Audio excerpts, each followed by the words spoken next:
ये sir started ना? हाँ सर। Okay sir. सर चलो स्टार्ट करते हैं आज का इनकम टैक्स क्लास। तो इनकम टैक्स में सर आज हम लोग पीजीबीपी को कंटिन्यू करेंगे।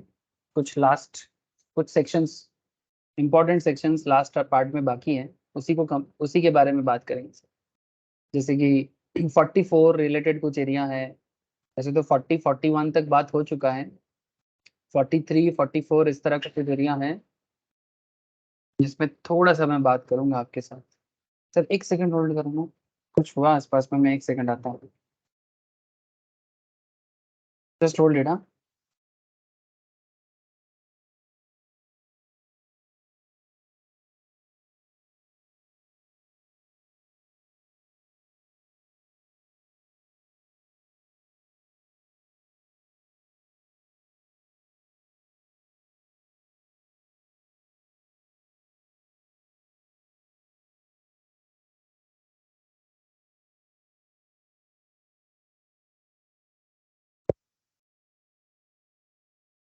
Yes sir. आवाज आ रहा है क्या? प्लीज बोलो ना एक बार।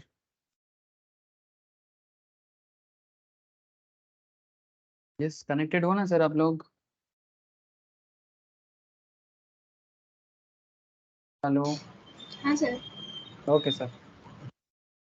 कुछ नहीं सर, ये आसपास में कुछ बहुत जोर से एक आवाज आया तो मुझे लगा घर पे कुछ हुआ। फिर पता चला टायर पंक्चर हुआ होगा किसी का, गाड़ी का।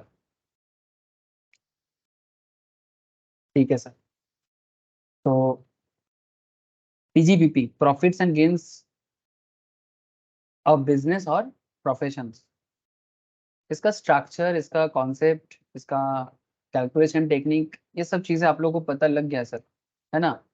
कि किस तरह से पीएल रेक्टिफाई होता है, किस तरह से एक बिजनेसमैन, एक प्रोफेशनल्स, है ना, कैसे इसको कैलकुलेट करता है। इसके ऊपर टेस्ट होगा बहुत जल्दी, रेडी हो जाओ सर। हाँ, राखी के बाद से ऑफलाइन, हाँ, ऑफलाइन टेस्ट, नॉट ऑनलाइन। कैसे भी करके आना पड़ेगा। ठीक है सर।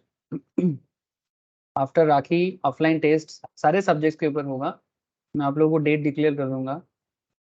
टेस्ट माने सर डरने वाला बात नहीं है, आप लोगों को आना है, क्वेश्चन आंसर डिस्कशंस करेंगे। ठीक है, टेस्ट माने ऐसा नहीं सिर्फ आप लोगों को टेस्ट में बुलाया जाएगा और आप टेस्ट में जो भी करोगे उसके ऊपर होगा। उसमें सबका जो भी प्रॉब्लम है, जैसे सीए एग्जाम या सीएमए एग्जाम के लिए, जैसे भी सीएस एग्जाम के लिए, जिस भी टेक्निक से आपको एग्जाम देना है, आपको किस तरह से एग्जाम के लिए रेडी करना है, आपको सामने बैठ के वो करना है। और जरूरत पड़ने से, जरूरत नहीं, जरूरत तो पड़ेगा ही, क्वेश्चन आंसर डिस्कस भी करेंगे। आप लोग किस तरह से घर पे पढ़ाई कर रहे हो, नहीं कर रहे हो, एवरीथिंग डिस्कस होगा। ठीक है। जो लोग जॉब करते हैं सर या आर्टिकल ट्रेनिंग चल रहा है, तो उनके लिए बस एक ही बात करूंगा, एटलीस्ट कम से कम आप वीकेंड में एक दिन एटलीस्ट आओ। मैं उसी हिसाब से शेड्यूल को भी रेडी करने का कोशिश करूंगा, एटलीस्ट एक दिन। और जिनका आर्टिकल ट्रेनिंग या कॉलेज का प्रॉब्लम नहीं है, वो कम से कम 2 3 दिन तो आना ही पड़ेगा सर। ठीक है सर, इसी हिसाब से अभी आगे चलेगा। सितंबर ऑनवर्ड्स लोड थोड़ा बढ़ेगा, तो पहले से बता रहा हूँ, तो रेडी हो जाओ। कोनिका, नील, सनो, नयन, शालिनी, सबको बता रहा हूँ, ऑफलाइन टेस्ट के यस लिए सर। रेडी हो जाओ sir. Offline test and discussions. Online जैसे चल रहे हैं वो तो चलेगा ही, अब एक्स्ट्रा लोड लेने के लिए रेडी हो जाओ। कब से हो रहा है सर इसे? सितंबर ऑनवर्ड्स। सितंबर। ठीक है, मैंने राखी के बाद। Okay sir.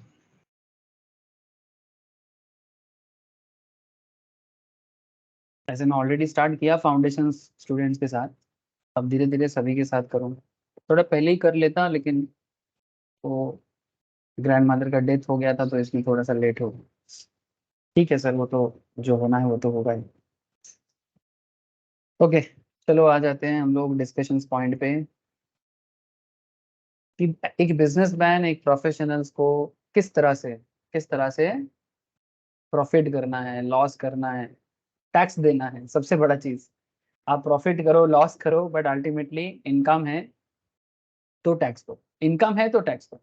लॉस में टैक्स नहीं लगता सर, उल्टा लॉस में आपको कुछ एडवांटेज मिल जाता है कि आप अपनी इनकम को कम दिखा सकते हो, है ना। And these kinds of technique, ये जो भी टेक्निक के बारे में मैं बात कर रहा हूँ, ये सब ऑलरेडी मैंने क्लास में डिस्कस किया।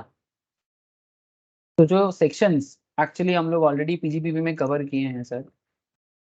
सेक्शन 28 से बात करना चालू हुआ सर, जिसमें धीरे धीरे सेक्शन 28, 29, 30, फिर 32, 31, 35 रिलेटेड, 35 एडी, है ना सर, 35 डीडीए, 35 डी, 36 का एरिया, बेसिकली ये सब एडमिसिबल डिडक्शंस का एरिया था। फिर 37, है ना। फिर 40 के अंदर काफी डिस्कशंस हुआ है सर। लास्ट दिन तो पार्टनरशिप रिलेटेड एक अच्छा पॉइंट डिस्कशन हुआ। अब मैं आपके साथ धीरे धीरे 41 पे बात करूंगा। 41 पे बात करूंगा, प्रॉफिट चार्जेबल टू टैक्स। इसमें भी बात हुआ है ना सर 41 पे? हेलो, 41 पे मैंने बात किया आप लोगों के साथ डिटेल्स में? ये सिर्फ 40 में ही बात हुआ है? कौन बताएगा मुझे? सर 40 में ही बात हुआ। 40 में हुआ है, 41 में डिटेल्स चर्चा नहीं हुआ है। Okay sir. हाँ सर।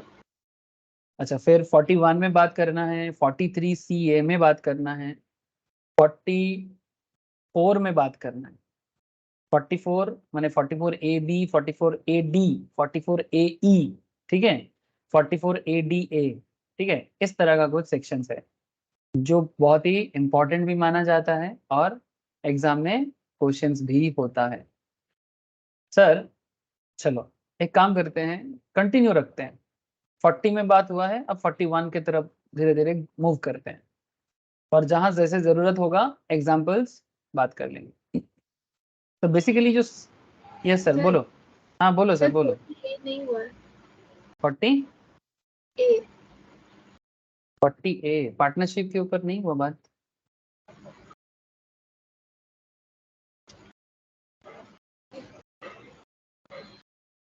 एक्सपेंस और payment not deductible in certain circumstances, अच्छा ये वाला एरिया नहीं हुआ है, ठीक है सर। 40B हुआ है ना, LLP पार्टनरशिप हो गया ना? हाँ सर, LLP हो गया। ठीक है, ये इसके ऊपर एक अच्छा कैलकुलेशंस भी हुआ था लास्ट टाइम, ठीक है सर। अच्छा, आज मैं आपके साथ 40A में भी बात कर लूंगा और 41 पे भी बात कर लूंगा।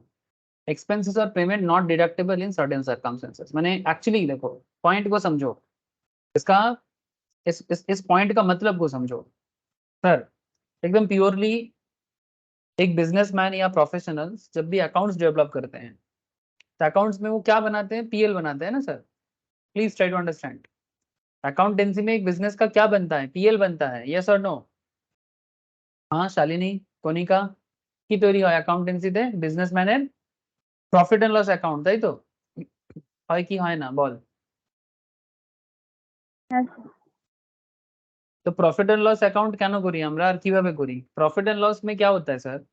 आप एक तरफ इनकम दिखाते हो और दूसरी तरफ आप एक्सपेंस दिखाते हो, तो इनकम से एक्सपेंस माइनस हो जाएगा तो क्या मिलता है सर?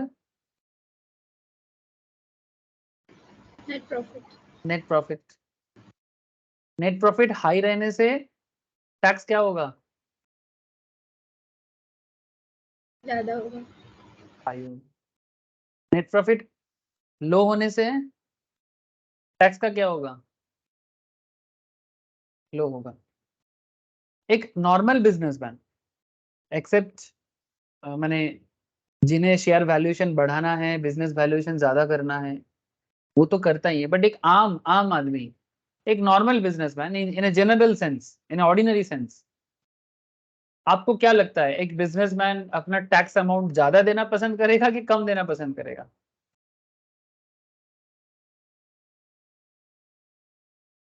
टैक्स हाई हाई, बोलो बोलो। कम देगा सर। ऑब्वियसली, है ना, ऑलवेज यही चाहेगा कि कम कम टैक्स देना पड़े। यही एक बिजनेसमैन का इच्छा होता है कि इतना टैक्स क्यों देंगे, कम देंगे। टैक्स कंसल्टेंट के पास क्यों जाएगा? आप लोग कौन हो सर? आप कौन हो सर? Chartered accountant. आप कौन हो? Cost accountant. आप कौन हो? Company secretary. As a professional जब आप लोग काम करते हो, अच्छा लॉयर भी करते हैं, कोई कोई लॉयर टैक्स में भी काम कर रहे हैं, बट ऑब्वियस बात है सर, सीए सीए में सीएस थोड़ा सा इस मार्केट में ज्यादा दमदार है, नो डाउट। उसमें सीए का मार्केट थोड़ा सा ज्यादा बेहतर है, नो डाउट। बट सीए में और सीएस कुछ कम नहीं है, उसका भी अपना बहुत ही अच्छा मार्केट, यानी मार्केट इन द सेंस कि प्रोफेशनल्स एरिया काफी बेहतर है, क्योंकि नॉलेजेबल लोगों का संख्या बहुत कम है सर। आप लोग सोच नहीं पा रहे हो, समझ नहीं पा रहे हो। Too much too much demand है सर, टू मच। तो मैं कहना ये चाह रहा हूँ सर कि कंसल्टेंट के पास एक बिजनेसमैन क्यों जाएगा? टैक्स को लीगली कम करना है, इलीगली नहीं, लीगली। बेसिकली किसी भी तरह से आपका कंसल्टेंसी करेगा और आपको, आप जो भी इनकम किए हो, आप उसके ऊपर बेस करके आपको best of best tax consultancy देगा, बेस्ट ऑफ बेस्ट। तो आप लोग वही करना है आपको आगे जाके। लेकिन आप जो भी करोगे एज ए कंसल्टेंट, एक चार्टर्ड अकाउंटेंट, एक कॉस्ट अकाउंटेंट जो भी करेगा, उसको लॉ में रह के करना है, टैक्स में रह के करना है। मतलब इनकम टैक्स डिपार्टमेंट जो रूल आपको पढ़ा रहे हैं, ठीक है, इनकम टैक्स डिपार्टमेंट जो रूल आपको पढ़ा रहे हैं, आपको उसमें रह के ही काम करना है।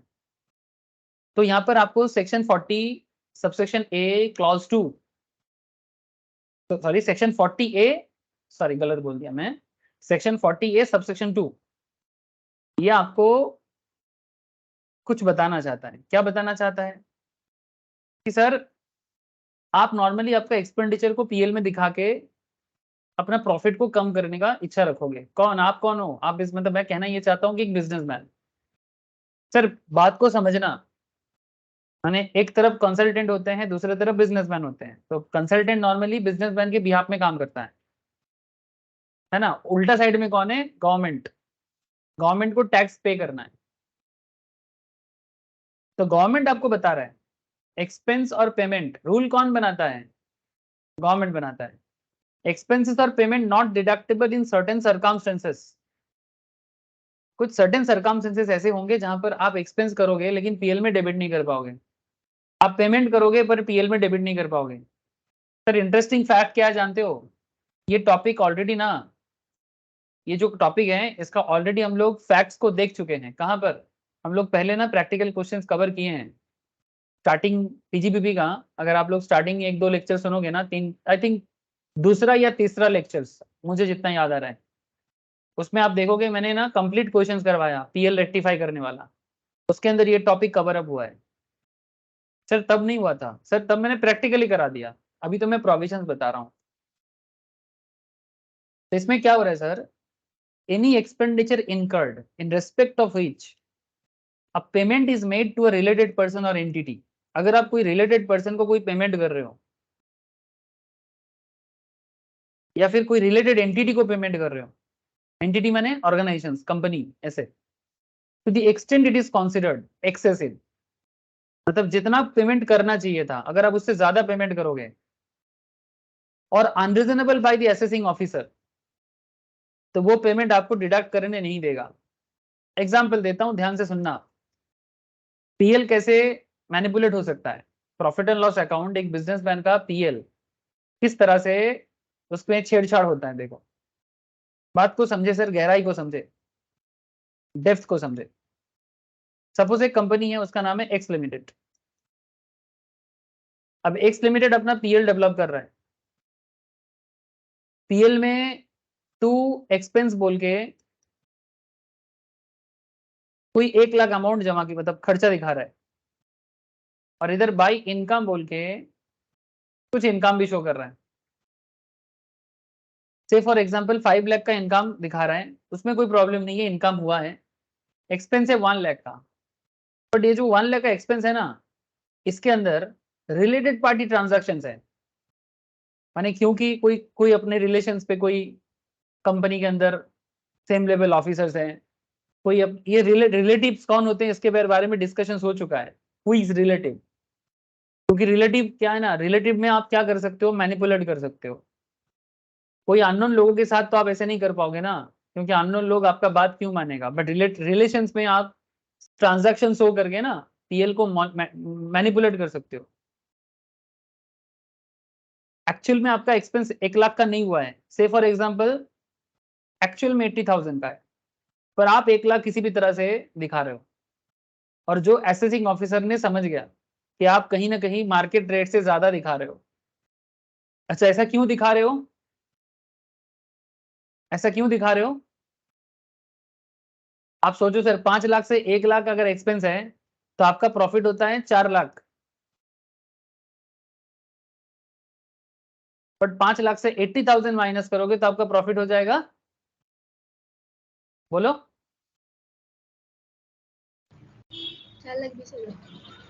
4,20,000।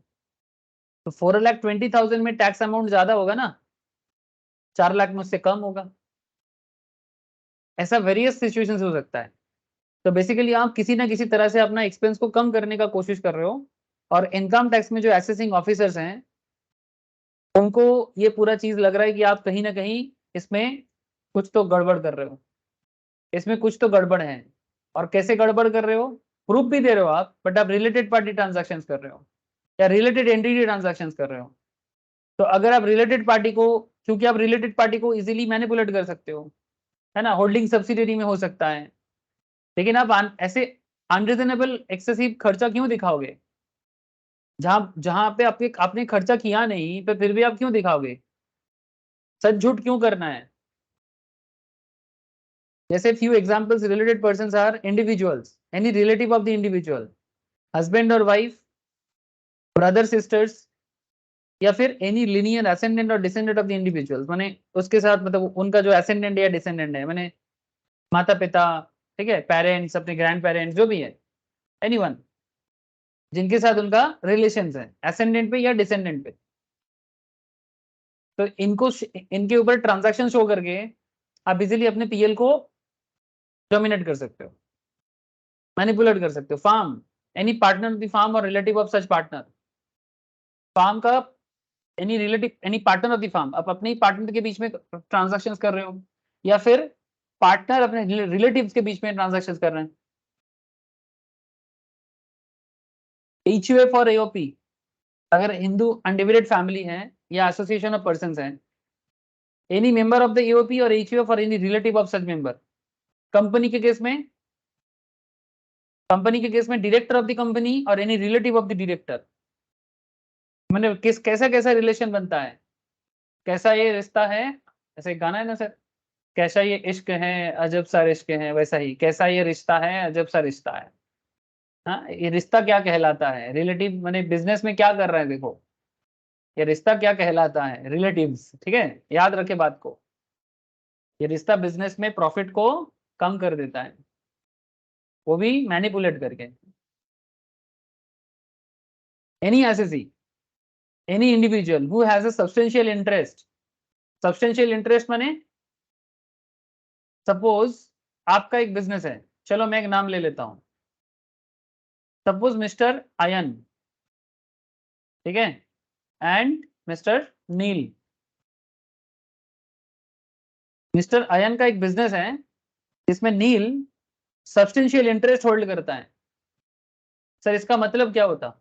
इसका मतलब यह है कि आयन के बिजनेस पे नील का 20% या उससे ज्यादा वोटिंग पावर या बेनिफिशियल एंटाइटलमेंट है, माने ओनरशिप है, माने कंपनी जितना प्रॉफिट करता है उसका ऑलमोस्ट 20% प्रॉफिट आयन नील को ट्रांसफर करता है, या कंपनी में जो भी डिसीजन होता है उसके 20% वोट नील मैनिपुलेट, मतलब नील के पास है, नील के पास है। माने बेसिकली आयन के बिजनेस पे नील का सब्सटेंशियल लेवल ऑफ इंटरेस्ट है, और सब्सटेंशियल इंटरेस्ट नॉर्मली 20% या उससे ज्यादा, 20% या उससे ज्यादा अगर किसी के पास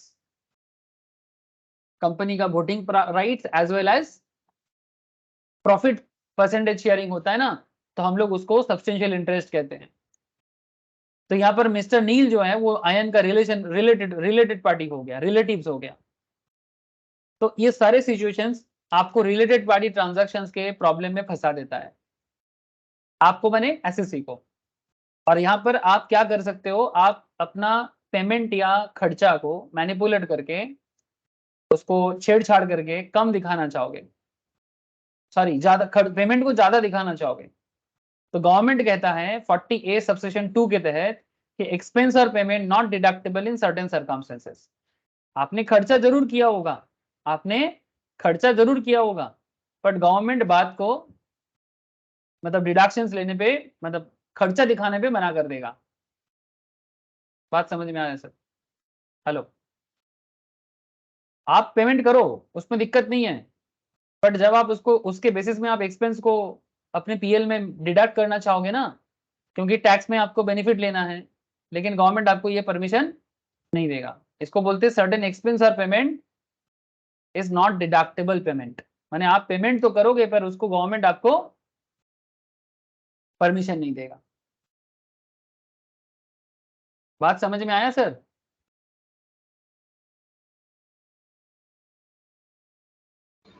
हाँ सर। ये जो सेक्शन है, ये सेक्शन एक्चुअली टैक्सेशन फ्रॉड को बचाते हैं, है ना, क्योंकि इस तरह से टैक्स में फ्रॉड हो जाता है। आप अपने टैक्स आप कमाते हो, बट आप खर्चा दिखा दिखा के सब प्रॉफिट को कम कर देते हो, क्योंकि एक बिजनेसमैन टैक्स पे करते हैं अपने प्रॉफिट पे, और प्रॉफिट को ही आप अगर फ्रॉडुलेंट दिखा के किसी भी तरह से मैनिपुलेट कर रहे हो, तो ये तो गलत है ना सर। ये तो एक तरह से मतलब देश के रेवेन्यू को मारने जैसा बात हो गया ना, टैक्स इवेशन का पार्ट हो गया, टैक्स मारने वाला बात हो गया, तो ये आपको करने से रोका जाएगा। समझ रहे हो सर? बस यही बात है। तो यहाँ पर यही सब पॉइंट्स आपको सेक्शन 40A में बताया जा रहा है, यही सब बातें आपको सेक्शन 40A में बताया जा रहा है। एक्सपेंस और payment not deductible in certain circumstances. याद रखना एक बात, इसमें स्पेसिफाइड पर्सन माने इंडिविजुअल, कंपनी, फार्म, एचयूएफ और एओपी, और रिलेटेड पर्सन्स कौन होते हैं, जो मैंने ऑलरेडी आपको बता दिया। Substantial interest in A business और प्रोफेशंस, याद रखना कि कब हम बोलेंगे कि किसका किसी बिजनेस पे सब्सटेंशियल इंटरेस्ट है, ठीक है, जब 20% वोटिंग पावर या 20% प्रॉफिट शेयरिंग हो जाता है किसी के बिजनेस पे। जैसे नील और आयन का बिजनेस का एग्जांपल मैंने आपको अभी सेट किया था। अगर आप पेमेंट करते हो 10,000 से ज्यादा, अगर आप पेमेंट करते हो in excess of 10,000 made otherwise than through prescribe mode. Prescribe mode माने समझ गए होंगे, प्रेस्क्राइब मोड माने वही चेक, बैंक के थ्रू से, इलेक्ट्रॉनिक सिस्टम के थ्रू से, ठीक है, according to section 40A subsection 3, माने 40A का ही एक पार्ट है, where the assessee incurs any expense in respect of which payment or aggregate payment made to a person in a day, ध्यान से सुनना, बहुत इंपॉर्टेंट बातें हैं sir, in a day otherwise than by an account pay check drawn on a bank or by an account pay bank draft, माने जिसको हम लोग बैंक ड्राफ्ट जानते हो ना सर, हाँ, बैंक ड्राफ्ट क्या होता है ना, कैश की तरह ही होता है। Bank draft is like a cash, legal tender एकदम। किसी भी बैंक में जाके आप ड्राफ्ट बना सकते हो, जितने का भी पेमेंट करोगे बैंक आपको उतने का ड्राफ्ट बना के दे देगा। अब जब जब आप ड्राफ्ट पे करोगे ना, ड्राफ्ट पे करोगे मैंने वो कैश जैसा ही है। और use of electronic system through bank account और through such other prescribe electronic modes like UPI, NEFT, RTGS. ये देखो यहाँ पर बोल दिया इलेक्ट्रॉनिक मोड माने credit card, debit card, net banking, IMPS, UPI, RTGS, NEFT, भीम, आधार पे, हर चीज, ठीक है। exceeds 10,000 such expenditure shall not be allowed as deductions। मतलब अगर आप ये सब सिस्टम को फॉलो नहीं करोगे, where the assessee incurs any expenditure in respect of which payment or aggregate of payment made to a person in a day otherwise than by an account pay check, मतलब अगर आप ये सब mode को use करके करोगे तो ठीक है, बट अगर आप कैश से कर रहे हो या फिर ऐसे कोई भी मोड यूज नहीं कर रहे हो, किसी और मोड को यूज कर रहे हो जो भी प्रेस्क्राइब मोड नहीं है, तो फिर 10,000 ज्यादा पेमेंट करोगे तो आपको वो पेमेंट को, वो जो एक्सपेंस है ना आपका 10,000 से ज्यादा वाला, आप उसको अपने पीएल में एक्सपेंस बोल के नहीं दिखा सकते। नॉर्मली पीएल हमको क्या करते हैं, पीएल में हम लोग एक्सपेंस को जितना दिखाएंगे, इनकम को इजीली हम लोग क्या करेंगे, प्रॉफिट को हम लोग कम दिखा सकते हैं। लेकिन आपको हिसाब दिखना पड़ेगा कि अगर आप ज्यादा कैश यूज कर रहे हो या फिर प्रेस्क्राइब मोड से बाहर पेमेंट कर रहे हो, तो फिर वो पेमेंट आपका क्या कर देगा, वो पेमेंट तो है, आपने को पेमेंट है, बट टैक्स में आपको बेनिफिट नहीं मिलेगा।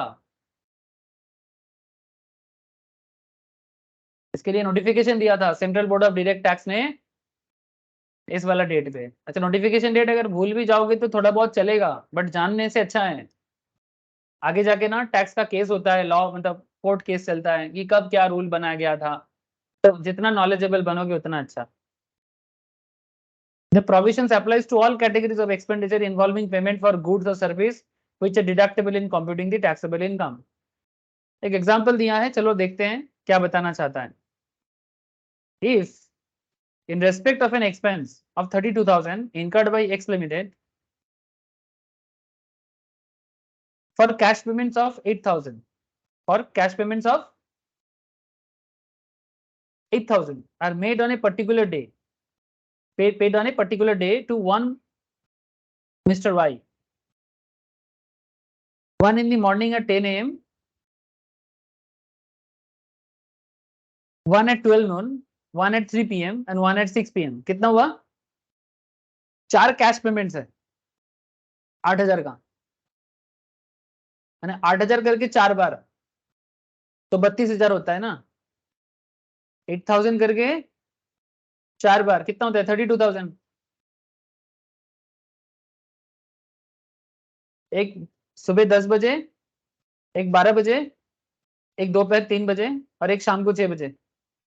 The entire expense of 30,000 would be disallowed under section 40A subsection 3 since the aggregate of cash payment made during a day to Mr. Y exceeds 10,000. I hope you understand. है ना, आपको पता था कि 10,000 एक बार में 10,000 के कम देंगे तो शायद डिडक्शन हो जाएगा, बट रियलिटी कहता है कि एक दिन में अगर आप 10,000 से ज्यादा प्रेस्क्राइब मोड यूज नहीं करते, पेमेंट करते हो without following the prescribe mode, से फॉर एग्जांपल कैश पेमेंट करते हो, भले ही आप बार बार 8 कर रहे हो, माने आपके मन में क्या है, आपके दिमाग में क्या है सर कि 8,000 इज एक्चुअली लेस देन 10,000, तो यू फील दैट कि हम एट ए टाइम पे करेंगे 8,000 करके करेंगे तो फिर डिडक्शंस में दिक्कत नहीं होगा। बट लॉ कहता है कि एग्रीगेट में भी अगर ये 10,000 क्रॉस कर जाए, भले ही आप 4 बार क्यों, आप 12 बार करके दे दो, फिर भी आपको डिडक्शन नहीं मिलेगा। क्लियर है बातें? प्लीज बोलो sir. 40A subsection 3 point clear? हाँ सर।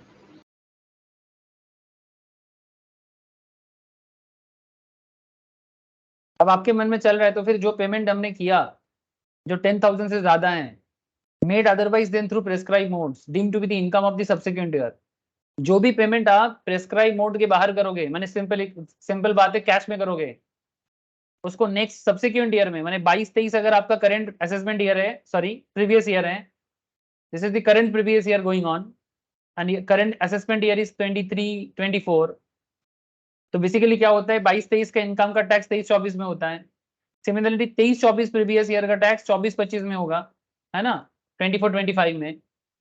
तो 23-24 में क्या हो जाएगा सर, प्रीवियस ईयर में 23-24 जब प्रीवियस ईयर हो जाएगा और 24-25 जब असेसमेंट ईयर हो जाएगा, कैलकुलेशन ईयर, तब जो भी पेमेंट आप 23-24 में 10,000 से ज्यादा प्रेस्क्राइब मोड के बाहर करोगे, वो सारा का सारा खर्चा आपका इनकम मान लिया जाएगा। इसीलिए इसको क्या कहते हैं sir, deemed to be the income of the subsequent year. Deemed माने मान लेंगे, if expenditure has been allowed as deductions in any previous year on the due basis, अगर पहले कोई ऐसा खर्चा आपने ड्यू बेसिस में एक्सपेंडिचर दिखा दिए थे और अगर बाद में आपने गलत तरीके से पेमेंट किया तो सब्सिक्वेंट ईयर में उसको इनकम मान लिया जाएगा। मतलब कहाँ आप खर्चा दिखाना चाहते थे उसको इनकम पे ऐड कर दिया जाएगा, और इनकम ऐड बने प्रॉफिट ज्यादा माने टैक्स ज्यादा, सिंपल बात है, बस यही कहना चाहता है। ठीक है, इसके बारे में हम लोग ऑलरेडी क्वेश्चंस भी कर चुके हैं, है ना, इस पॉइंट के ऊपर क्वेश्चन किए कि नहीं किए, सच बताना, क्वेश्चन किए ना, क्वेश्चन किए हैं सर, मैंने बीच बीच में क्वेश्चंस करा दिया आप लोगों को, तो कहीं ना कहीं मैं टॉपिक तो कवर कर दिया, चाहता हूं तो कीप करके निकल सकता हूं, बट क्या है ना सर, डिटेल्स में पढ़ोगे तो जाके एग्जाम आपके साथ रहेगा। मैं मानता हूं कि डिटेल्स पढ़ने में बोरिंग लगता है कभी कभी, बट सर मैं बार बार बोलता हूं ना, जो बोरिंग है वही सही है। सर क्या बात करते हो आप, जो बोरिंग है वो सही कैसे हो गया? सर छोड़ो सर, मैं तो पागल हूं ही, आप लोगों को भी पागल कर दूंगा।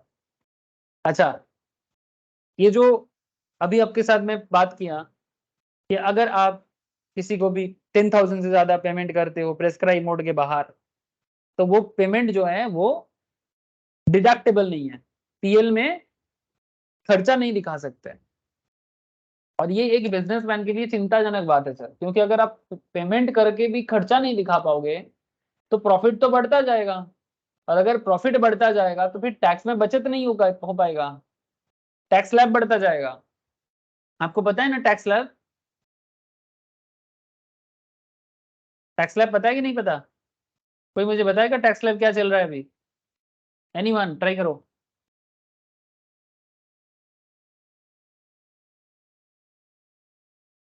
रेगुलर वाला बताओ, 115 बीएससी नहीं चाहिए, रेगुलर टैक्स स्लैब क्या चल रहा है?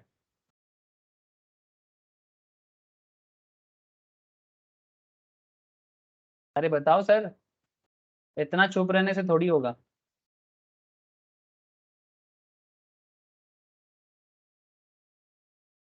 मैं आप लोगों को बार बार शो करता हूँ कि आप अगर आप बिजनेसमैन हो, जो भी हो, इनकम जो भी है आपका, उसके बेसिस में टैक्स स्लैब होता है। ये तो basically basics of income tax में ही पढ़ाया गया है सर।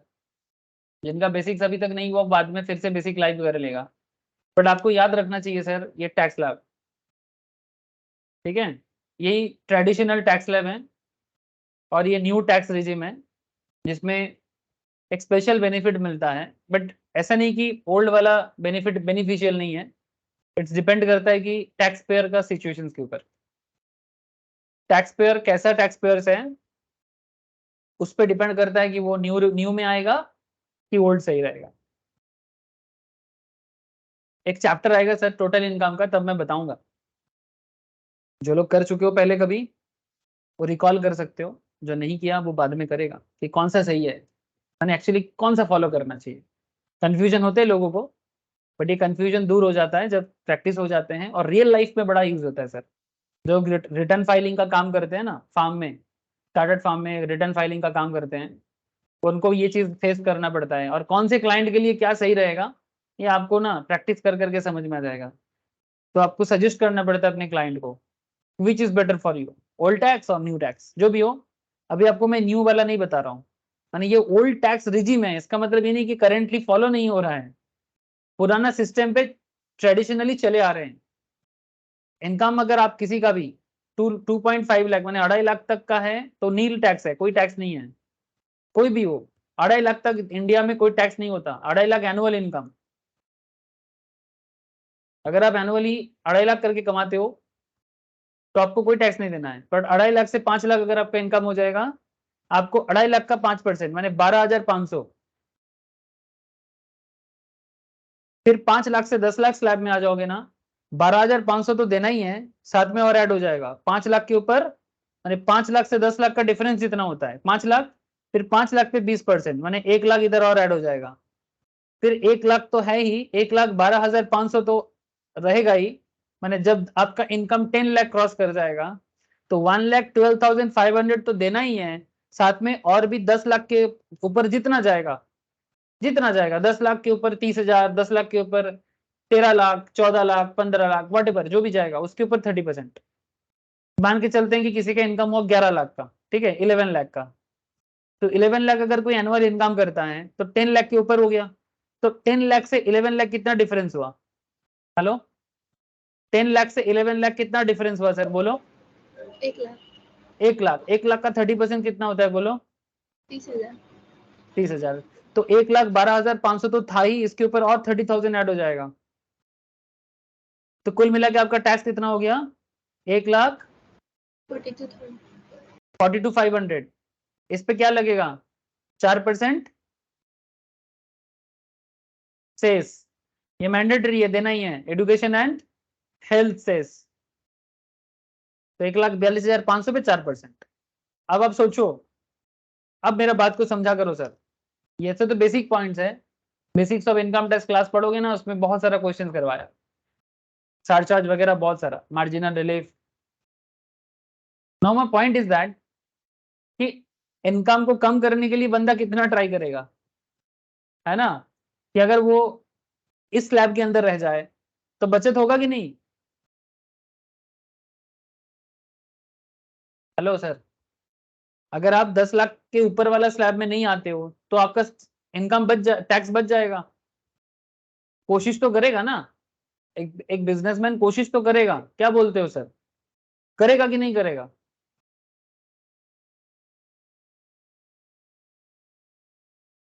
अरे हाँ या ना, हाँ सर। ट्राई तो करेगा, लेकिन अपने मन से ट्राई करने से थोड़ी होगा सर।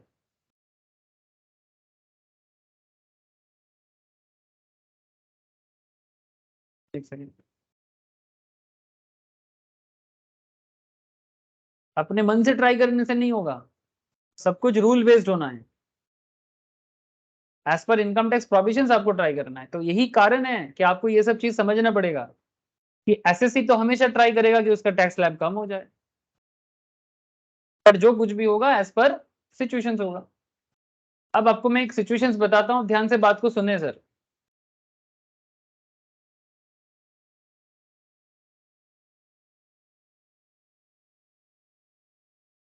इंक्रीज लिमिट माने आप कितना तक करने से आपको नॉर्मली अलाउड नहीं करता, 10,000 के ऊपर में जाने से नहीं करेगा, 10,000 तक आपको कैश पेमेंट अलाउड कर रहे हैं 40A सबसेक्शन 3। इसमें थोड़ा एक्सेप्शनल्स है, लिमिट को इंक्रीज किया जाता है इन सम सिचुएशंस।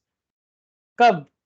35,000 एक दिन में खर्चा करोगे, पेमेंट करोगे, ये आपको खर्चा एप्लीकेबल कर देगा 10,000 की जगह, instead of 10,000, point to be noted, instead of 10,000 35,000 तक का पेमेंट करोगे किसी को तो आपको अलाउड करेगा। बट किसको करने से? जब आप ट्रांसपोर्ट ऑपरेटर को पेमेंट करते हो, जब कोई बिजनेसमैन ट्रांसपोर्ट ऑपरेटर को 35,000 तक का पेमेंट करता है, तब वो पेमेंट वैलिड पेमेंट है और उसमें आप इजीली डिडक्शंस ले सकते हो।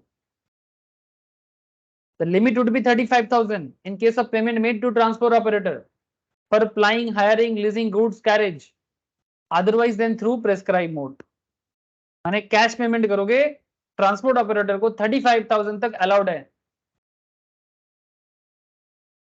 इन अ डे।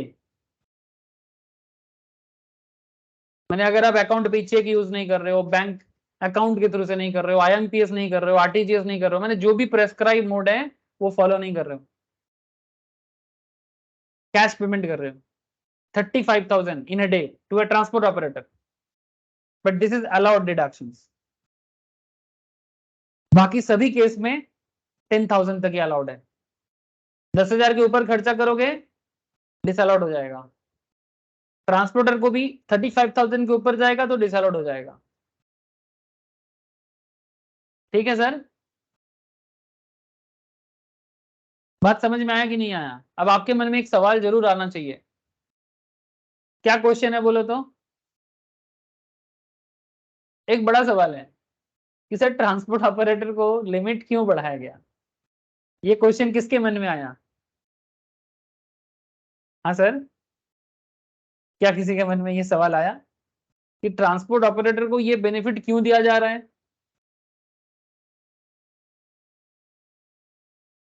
आया मन में ये सवाल?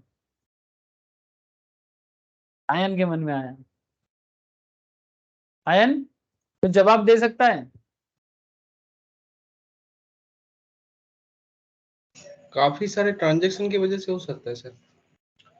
सर इसका मेन रीजन है कि ट्रांसपोर्ट ऑपरेटर रोड पे होते हैं, ठीक है, जब वो रास्ते पे चलते हैं उनको गाड़ी पे तेल भरना होता है ना, वेराइटी सब खर्चा होता है ट्रांसपोर्ट ऑपरेटर को। अब उनका लिमिट अगर आप 10,000 रख दोगे तो फिर वो मुश्किल में नहीं फंस जाएगा,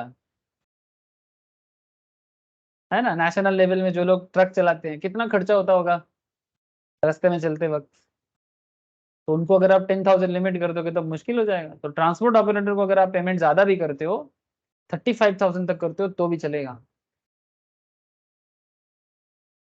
ठीक है, ये मेन पॉइंट है।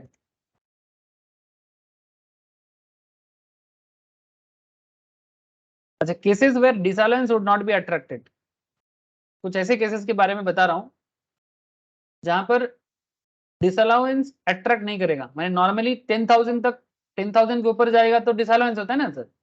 अप टू 10,000 तक कैश खर्चा ओके है, 10 के ऊपर कैश मतलब कैश करोगे तो फिर फंस जाओगे। बट ऐसा कुछ सिचुएशंस आपके सामने रखा जाएगा अभी, जहां पर ये जो डिसअलाउड वाला बात था कि पीएल में डेबिट करने नहीं देंगे, ये पॉइंट को क्या कर दिया जाएगा, एग्जेम्प्ट कर दिया जाएगा। Loan transactions, it does not apply to a loan transactions because advancing of loans of or repayment of the principal amount of loan does not constitute an expenditure deductible in computing the taxable income.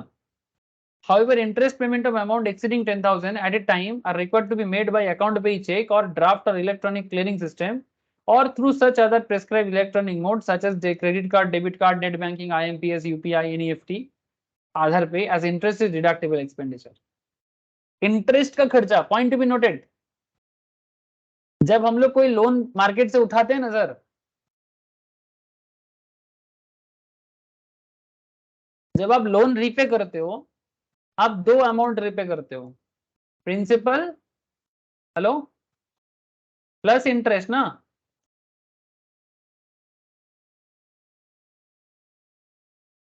जब हम लोग loan repay करते हैं, अगर आप market से 50 लाख का loan लिए, 10 लाख का लोन लिए, 25 लाख का लोन लिए, 35 लाख का लोन लिए, ड्यू टू एनी पर्पस, चाहे वो होम लोन हो, चाहे वो बिजनेस लोन हो, कार लोन हो, एनी काइंड ऑफ, जब आप मार्केट से लोन लेते हो आपको रीपे करना होता है। और लोन रीपे के टाइम पे आप दो चीज रीपे करते हो सर, एक आप प्रिंसिपल अमाउंट रीपे करते हो, एक आप इंटरेस्ट रीपे करते हो। तो इंटरेस्ट एक्चुअली आपका खर्चा है, प्रिंसिपल इज नॉट द खर्चा। और इंटरेस्ट खर्चा को क्या बताया जा रहा है sir, this is actually prescribed expenditure, deductible expenditure है इंटरेस्ट। इसीलिए इंटरेस्ट एक्सपेंस को आपको, आप अगर कैश में करोगे ना तो वही 10,000 तक कर सकते हो, 10 के ऊपर जाएगा ना तो इंटरेस्ट का खर्चा भी आपको मोड यूज करना है, वही इलेक्ट्रॉनिक मोड, चेक, अकाउंट पे एटसेट्रा। लेकिन अगर आप प्रिंसिपल पेमेंट करते हो और वो भी 10,000 से ज्यादा, तो ये चलेगा सर, ये चलेगा, माने प्रिंसिपल पेमेंट चलेगा, बट इंटरेस्ट पेमेंट 10,000 के ऊपर प्रेस्क्राइब मोड के बाहर नहीं चलेगा।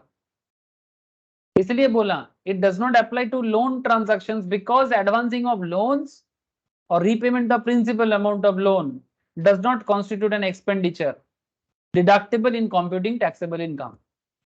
टैक्सेबल इनकम कंप्यूट करने के लिए लोन का प्रिंसिपल पेमेंट जो होता है ना, वो खर्चा नहीं माना जाता, लेकिन इंटरेस्ट पेमेंट को खर्चा माना जाता है।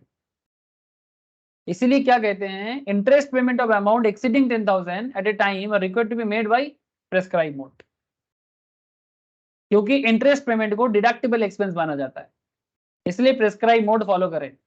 बट अगर आप प्रिंसिपल खर्चा को, क्योंकि प्रिंसिपल अमाउंट को पेमेंट करना खर्चा ही नहीं माना जाता, deductible expense of income, taxable income नहीं माना जाता, इसलिए अगर आप प्रिंसिपल को कैश में भी पेमेंट करते हो तो ये ओके है, ये ओके है। समझ रहे हो सर, बात समझ में आया? एक ही लोन का दो पार्ट होता है, principal payment, repayment and interest payment. Interest is a deductible expense, इसलिए इंटरेस्ट के केस में 10,000 वाला रूल फॉलो होता है, पर प्रिंसिपल के केस में ये रूल फॉलो नहीं होता, इसीलिए डिसअलाउंस का जो रूल है वो फॉलो नहीं किया जाएगा। कमीशन एजेंट को पेमेंट जब होता है, जब एक प्रिंसिपल, प्रिंसिपल माने यहाँ पर माने जो ओनर होता है, प्रिंसिपल दोनों अलग आता है ना सर, प्रिंसिपल माने यहाँ पर ओनर, जो कमीशन एजेंट को थ्रू, एजेंट के थ्रू से अपना बिजनेस करते हैं। This requirement does not apply to payment made by commission agents for goods received by them for sale on commissions or consignment basis. because such payment is not an expenditure deductible in computing the taxable income of the commission agent.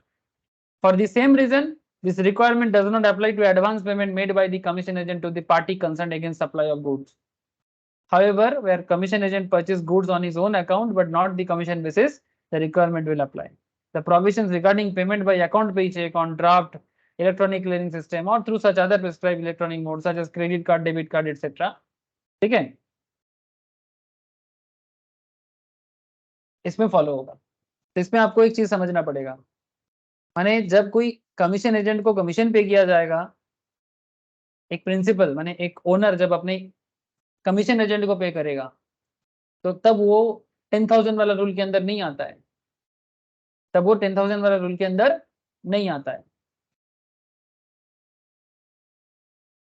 इसमें एक special point आता है sir 6DD का, ध्यान से सुनना। Cases and circumstances in which a payment or aggregate of payment exceeding 10,000 rupees may be made to a person in a day, otherwise than by an account pay check or account pay bank draft, use of ECS through a bank account or through such other electronic mode prescribed in Rule 6ABA, Rule 6DD, ये बात कहते हैं। तो इसके अंदर ना आपके सामने काफी सारे पॉइंट्स को रखा गया है कि अगर आप कैश में भी पे करोगे, इन लोगों को करोगे, तो आपको अलाउ करेगा, डिडक्टेबल माना जाएगा। ठीक है, मैंने इनएडमिसिबल का रूल फॉलो नहीं होगा या डिसअलाउंस का रूल फॉलो नहीं होगा। इसके लिए ना एक लिस्ट है आपके सामने, इनको भी जब आप पेमेंट करोगे, अगर आप कैश में करोगे तो भी ये अलाउ कर रहा है, आप कर सकते हो, आप कर सकते हो, आपको पाबंदी नहीं है, आपको रिस्ट्रिक्शन नहीं है, आप कैश में कर सकते हो। सर कौन है ये लोग जिनको हम लोग कैश में 10,000 से ज्यादा पे कर सकते हैं? इसका लंबा लिस्ट है, जो 6DD एंड 6ABBA इसके अंदर इसको काउंट किया जाता है। सर कौन है ये लोग? शॉर्ट में बोला जाए तो 6DD के अंदर क्या क्या है sir? Disallowance would not be attracted if the cases and circumstances in payment is made otherwise than by of account pay check or bank overdraft covered in rule 6DD या 6ABBA। जैसे अगर आप payment करते हो RBI को, SBI को, cooperative bank को, payment made to government which according to its rule has to be made in a legal tender, सरकार को पेमेंट कर रहे हो, और लीगल टेंडर माने जो करेंसी अभी मार्केट में चालू है, जैसे ओल्ड 500 टका का नोट, ठीक है, या ओल्ड 1000 टका का नोट जो मोदी जी ने बैन किया था 2016 में, ठीक है, उससे पेमेंट करने से नहीं चलेगा। लीगल टेंडर माने जो सरकार जिस करेंसी को अभी मार्केट में एक्टिव रखा है उसे कहते हैं लीगल टेंडर। ठीक है, तो payment made to government which according to its rules has to be made in legal tender. Payment for purchase of agricultural produce, forest produce, fish and fish products, productions of horticulture, horticulture माने अरे वो पेड़ पौधा वगैरह होता है ना, horticulture के अंदर आता है, जो नर्सरी के लिए जो हॉर्टिकल्चर होता है, apiculture, to the cultivator, grower और प्रोड्यूसर ऑफ सच प्रोडक्ट्स और प्रोड्यूसर प्रोडक्ट्स। अब ऐसे लोगों के पेमेंट करोगे ना, अगर आप प्रिस्क्राइब मोड से नहीं करोगे, कैश में करोगे, तो भी आपको क्या करेगा, वो इनएडमिसिबल कैटेगरी में नहीं रखा जाएगा। ये सब एक्सेप्शनल है 6DD। बात समझ में आ रहा है सर? प्लीज टेल मी। 10,000 से ज्यादा पेमेंट करोगे, प्रिस्क्राइब मोड के बाहर करोगे, तो भी आपको अलाउ करेगा। ठीक है, डिसअलाउड कैटेगरी में नहीं आएगा। बात समझ में आ रहा है? बोलो सर।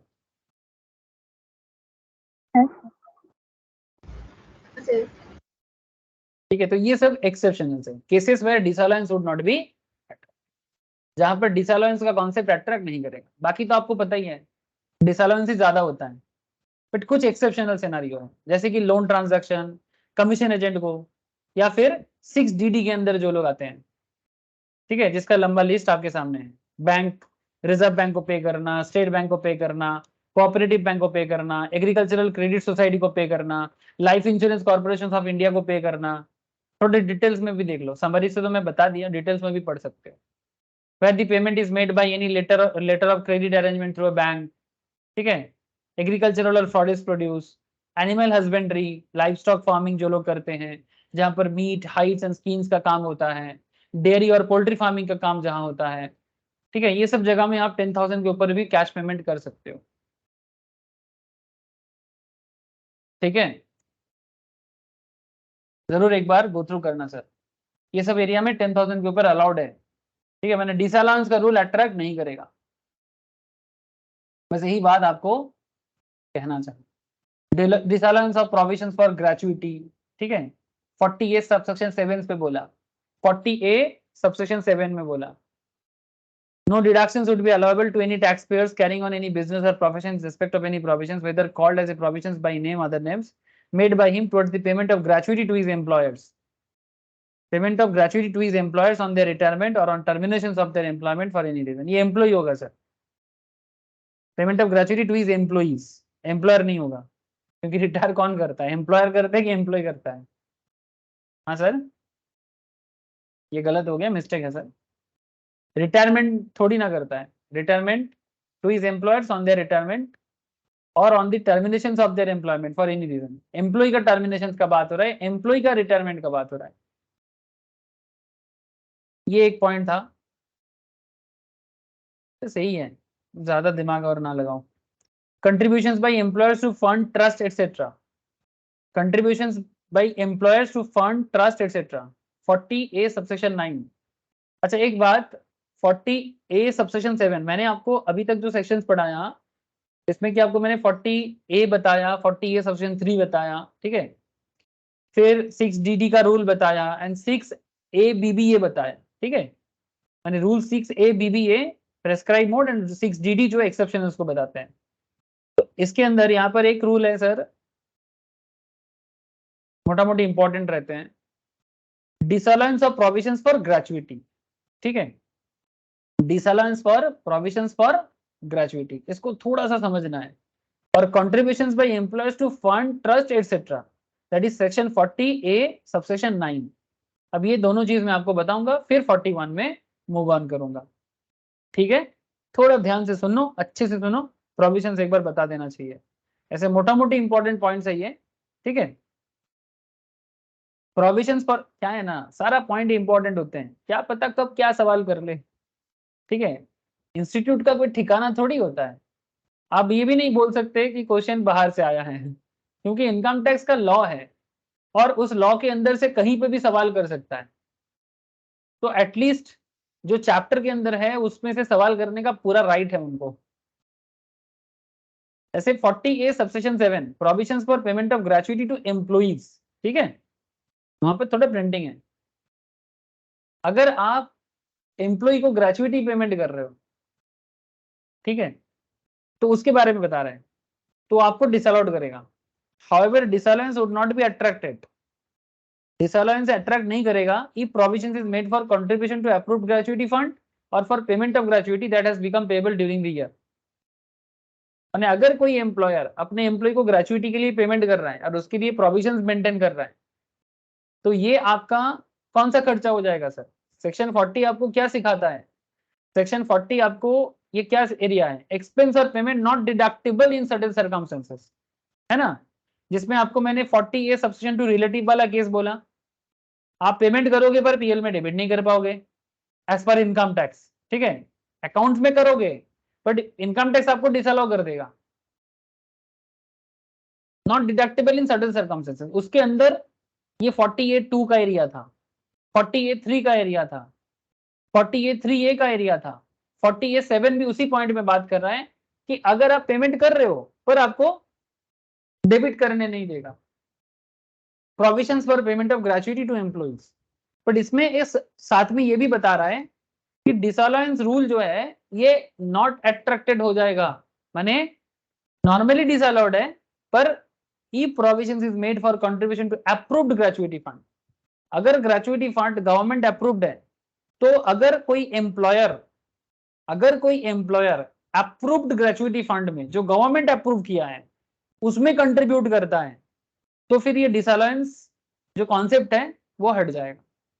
या फिर payment of gratuity that has become payable during the year, माने इसी साल के अंदर आपको पेमेंट करना पड़ेगा। अगर आप इसी करंट ईयर में ही पेमेंट करोगे तो फिर इन दैट केस आप ये जो डिसअलाउंस आपका रूल था, ये डिसअलाउंस हट जाएगा, वुड नॉट बी अट्रैक्टेड। किसके बारे में बता रहे sir? Employer employ gratuity concept समझते हो ना? ग्रेचुइटी सैलरी में पढ़ाया जाता है सर नॉर्मली। ग्रेचुइटी क्या होता है, ग्रेचुइटी रिलेटेड कॉन्सेप्ट कैसे होते हैं एम्प्लॉइज के हाथ में। बट ये ग्रेचुइटी कौन देता है? ग्रेचुइटी माने बेसिकली एक तरह का ग्रेचुइटस मानो। ग्रेचुइटस क्या होता है कि जब एक एम्प्लॉय एक एम्प्लॉयर के पास सालों से काम कर रहे हैं, तो जब वो रिटायर करते हैं ना, तो उसको एक लमसम पैसा दिया जाता है। इतना साल काम किया, कुछ तो देना चाहिए एम्प्लॉयर को। तो ये इसके लिए ऐसे थोड़ी होता है, नॉर्मली एक अच्छा खासा अमाउंट मिलता है। अगर घर में गवर्नमेंट एम्प्लॉइज हैं उनको पता होगा, जो फैमिली आप लोगों में से अगर किसी का भी घर में गवर्नमेंट एम्प्लॉइज हैं या फिर प्राइवेट एम्प्लॉइज भी जो ग्रेचुइटी वाले कंपनी में काम करते हैं, तो आप समझो बात को। ग्रेचुइटी मिलता है नॉर्मली, तो ग्रेचुइटी रिटायरमेंट के टाइम पे नॉर्मली मिलता है। इतना साल भर 20 साल काम किया, 25 साल काम किया, तो ग्रेचुइटी मिलेगा। तो उस ग्रेचुइटी का जो फंड होता है वो एम्प्लॉयर रातों रात थोड़ी जुगाड़ करता है। कौन देता है? एम्प्लॉयर देता है। किसको देता है? एम्प्लॉय को देता है। ठीक है। अब एम्प्लॉयर के लिए ग्रेचुइटी का पेमेंट खर्चा हुआ कि नहीं हुआ? हाँ सर, एक एम्प्लॉयर के लिए अपने एम्प्लॉय को ग्रेचुइटी देना उसके लिए एक्सपेंस है कि नहीं है? प्लीज टेल मी।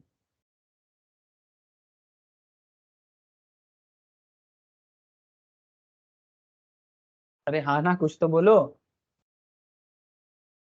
एक हाँ सर। खर्चा तो है ना, वही मैं बता रहा हूँ सर। ग्रेचुइटी ग्रेचुइटस पेमेंट होता है, एम्प्लॉयर एम्प्लॉय को प्रोवाइड करते हैं। तो ये रातों रात थोड़ी दे देता है, इसके लिए प्रोविजंस मेंटेन करना पड़ता है।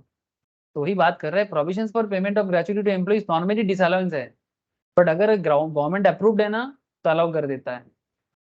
या फिर ये डिसअलाउंस अट्रैक्ट नहीं होगा, या फिर payment of gratuity that has become payable during the year. ये है 40 ए सबसेक्शन 7 का मेन बात। इसको आप चाहो तो थोड़ा सा डिटेल्स में पढ़ लो, कोई दिक्कत नहीं है। इसको आप चाहो ना थोड़ा डिटेल्स में पढ़ सकते हो। पढ़ के एक बार सुना देता हूँ आपको। क्या है ना, आप लोगों को ना बोरिंग काम पसंद नहीं है, आई नो सर। बोरिंग काम क्या होता है ना, पढ़ाई करना। दुनिया का सबसे बोरिंग काम। लेकिन अगर आप किसी को बोला जाए बैठे बैठे यूट्यूब यूट्यूब में रील्स देखो, फेसबुक में रील्स देखो, उसमें भी बोरिंग होना चाहिए, पर लोग बोर नहीं होता। गजब बात है सर। पढ़ने में लोगों को दिक्कत है। 99% लोग पढ़ना नहीं चाहता। पढ़ने बोलो रीडिंग स्किल्स, ठीक है। रीड करने का जो स्किल्स है ना, या जो माइंड सेट है ना, ये 99% लोगों में नहीं है। अच्छा चलो, मैं 90% 10% लोगों में है मान लेता हूँ, ठीक है। 90% लोगों में नहीं है। इसका एक इफेक्ट बताऊं आपको सर, मैं आपको एक चीज बताता हूँ। ये जो रीडिंग स्किल्स लोगों के अंदर नहीं है, इसका एक आपको मैं एक चीज बताता हूँ, ध्यान से सुनना सर। सर ऑफबिट बात है, बट इतना भी ऑफबिट नहीं है। आप लोग एक स्टैटिस्टिक्स सुने हो सर? ये सुनोगे, सबको ही सुनोगे। कहा जाता है, ध्यान से सुनना, जो बात इंडिया के लिए लागू होता है वो बात पूरा वर्ल्ड के लिए लागू होता है। मैं थोड़ा ऑफबिट बात कर रहा हूँ आपका कंसंट्रेशन लेने के लिए, लेकिन एक रियल फैक्ट में बात करूंगा, ध्यान से सुनना। क्या है ना, प्रोविजंस पढ़ते पढ़ते आप लोगों का भी थोड़ा क्या हो जाता है ना, गुस्सा आ जाता है, पढ़ाया जा रहा है पागल की तरह। सुनो, एक रियल फैक्ट सुनो, और अगर आपने सुना है कभी तो मुझे बताना हाँ या ना। कहा जाता है, ये दुनिया है ना सर, वर्ल्ड स्टैटिस्टिक्स बता रहा है कि वर्ल्ड का जितना भी रिसोर्सेस है, हेलो, वर्ल्ड में जितना रिसोर्सेस है या एसेट है, दुनिया का 10% लोगों के पास 90% एसेट है, और 90% लोगों के पास 10% एसेट है। क्या आप लोगों ने कभी ऐसा स्टैटिस्टिक्स सुना है? 90% लोगों के पास वर्ल्ड का 10% एसेट, एंड 10% लोगों के पास 90%। ऐसा ऐसा स्टैटिस्टिक्स कभी सुना है, कान में कभी आया है? हाँ सर। तो कभी मन में सवाल नहीं आया ऐसा क्यों होता है? अब ज्यादातर लोग क्या सोचते हैं जानते हो? ज्यादातर लोग सोचते हैं कि जो पावरफुल है वो लूट लेता है। ये नॉर्मल सोच होता है कि भाई इनके पास ताकत है तो दुनिया को मार मार के लूट लिया। सर ये मेडिवल पीरियड में होता था। मेडिवल पीरियड माने जब वो चंगेज खां का एरिया था, टाइम था, अलेक्जेंडर का टाइम था, उस टाइम पे होता था ना कि लड़ाई करके लोगों को मार के उसका एरिया ले लेना और फिर वेल्थ को लेना। इवन 200 साल पहले या इंडिया का बात करो तो ब्रिटिश पीरियड का भी बात करो तो उस टाइम पे भी ब्रिटिश इंडिया में आके जबरदस्ती हमारे एरिया को कब्जा कर लिया था और बंदूक के नोक के नीचे शासन करके हमारा एसेट ले लिया था। सर अब तो समय बदल गया, अब तो कोई किसी को कॉलोनी नहीं कर सकता। बहुत बार देखा तो वर्ल्ड ने सिचुएशंस बदला है। मैं आपको फैक्ट बताऊं, आज के डेट में मॉडर्न एरा में जिसके पास नॉलेज है एसेट उसके पास है। पहले भी यही था बट बीच में थोड़ा ना मारपीट शुरू हो गया। अभी भी मारपीट सिचुएशंस है बट मैं उसको साइड करता हूं। मैं आपको रियल फैक्ट बताता हूं, जिसके पास नॉलेज है उसके पास एसेट है। तो ऐसा माना जाता है कि अगर इंडिया का बात करें सेम टू सेम 90% लोगों के पास नॉलेज लैक है।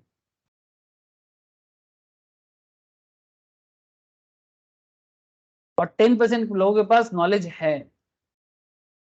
अब कोई बोलेगा सर नॉलेज का मिसयूज करता है, वो अलग बात है सर, उसमें बात नहीं कर रहा हूं। बट नॉलेज है तभी ना कुछ करता है। तो 10% लोगों के पास हाईली नॉलेज है तभी उसके पास 90% एसेट है। और 90% के पास नॉलेज लैग है इसलिए उसके पास 10% लैग, उसको लेके मारामारी करता है। सर ये कैसे बदलेगा? सर ये तो मुझे भी नहीं पता, ये तो मुझे भी नहीं पता ये बदलेगा कैसे। बट एक बात तो मुझे पता है, जो नॉलेजेबल बनेगा वो लीड करेगा। और नॉलेज कैसे आएगा? पढ़ने से आएगा। फैक्ट है सर। पढ़ोगे तो जानोगे और जानोगे तो पता लगेगा पैसा कहाँ है, और पैसा कहाँ है पता लगेगा तो एसेट का भी पता लग जाएगा। बट प्रॉब्लम यही है ना, हम लोग पढ़ना नहीं चाहता पर हमको बड़ा जगह में जाना है, हमको हाईएस्ट पोजीशंस में जाना है, हमको बड़ा बिजनेस करना है। नहीं हो सकता सर, डुप्लीकेसी करके पॉलिटिकल धंधाबाजी करके सर उसमें ज्यादा दिन तक नहीं हो सकता। कभी कभी एक आध बार हो जाए, रोज रोज नहीं होता। जोर से जोर एक घर बना लोगे, इससे ज्यादा नहीं, वो भी घर मेंटेन नहीं कर पाओगे आगे जाके। बहुत पॉलिटिकल चमचा को देखा सर, जो रूलिंग पार्टी का चमचागिरी करता है फिर एक दो दो दो माला बिल्डिंग बना लेता है, फिर खाने का लाला पड़ जाता है। मेरा ऑब्जर्वेशन तो ऐसा ही है सर, अब आप लोग भी देख सकते हो आगे। लेकिन ये ऑब्जर्वेशन को ठीक से समझना, इसलिए बोलता हूँ पढ़ना। चलो आ जाते हैं वापस प्रोविजंस पे। सर ऐसा ऐसा बात क्यों करते हो? दिमाग खराब हो जाता है हम लोगों का। सर कभी कभी खराब होना भी चाहिए। अच्छा 40A सबसेक्शन 7 क्लियर है ना? हेलो, 40A सबसेक्शन 7 क्लियर है कि नहीं है? अच्छा। सिमिलर टाइप ऑफ सेक्शन है 40A सबसेक्शन 9।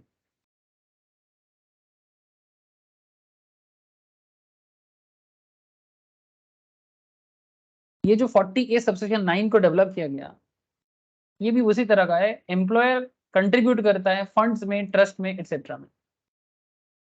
ये जो सबसेक्शन है 40A का, इसको इसलिए इंट्रोड्यूस किया गया to curb the growing practice amongst employers to claim deductions from taxable profit of the business of contribution made apparently to the welfare of employees from which however no genuine benefit flows to the employees। मैंने sir basically ये जो sections आपको मैं बता जा रहा हूँ sir, ये सब सेक्शन बिजनेसमैन या एम्प्लॉयर बेसिकली अपने टैक्स बेनिफिट के लिए बनाया। और एम्प्लॉयर ने अपने लिए बनाया, इनकम टैक्स उसको कार्ब करने के लिए, मैंने उसको कार्ब करना मैंने बेसिकली उसको तोड़ने के लिए ये सेक्शन को डेवलप किया। बिजनेसमैन क्या चाहते हैं? टैक्स का जो लूपहोल्स होते हैं ना उसको फॉलो करके अपना टैक्स मतलब इनकम को कम शो करना चाहता है, उसमें उसको टैक्स बेनिफिट आ जाता है। इनकम टैक्स का उनके बीच में एनिमी का रिलेशन है। इनकम टैक्स का मानना है कि तुम हमें टैक्स दो, बिजनेसमैन का मानना है कि हम टैक्स देंगे पर कम देंगे या तो नहीं देंगे।